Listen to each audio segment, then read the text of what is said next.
Bu fikus gülüdür. Güller bölüşüp çöldekiler satmışam lap az kalıb. İsteyenler WhatsApp'tan yazabilir. WhatsApp nömrəm 070 287 04 99. Ucuz qiymətə satdığım üçün almışlar çoxunu. Az qalıb. Üzü qışadır, ona görə satıram. Mən yoxsa belə gül satışla məşğul, elə də olan deyiləm. Üzü qışa dönəndə satıram mən. Yayda alır, qışda satıram çünki evimdə yeri yoxdur. Ona görə deyirəm ki, bu gülü 55 manata veririm. Həyətdəkilər də ucuz verir. Sonra burada da var. İndi həyətə düşürəm. Burada pəncərənin önündə də var. Baxın. Hamısı qəşəng güllərdir. Dəyərinə dəyməzinə satıram.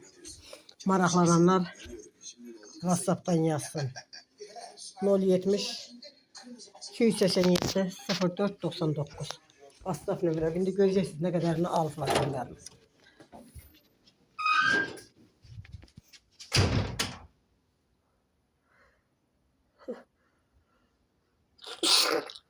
Allah. Hamısını bunların bir yerdən istəyən olsa bir yerdən də yenə qiymət eləyib satarım. Təşəkkürlər.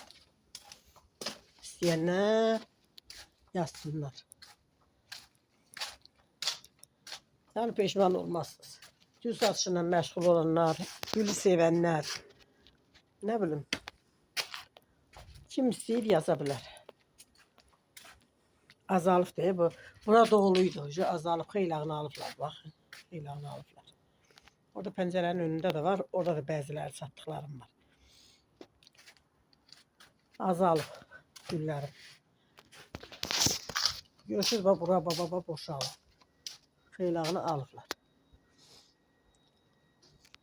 İstəyənlər yazsınlar. Maraqlananlar yazsınlar.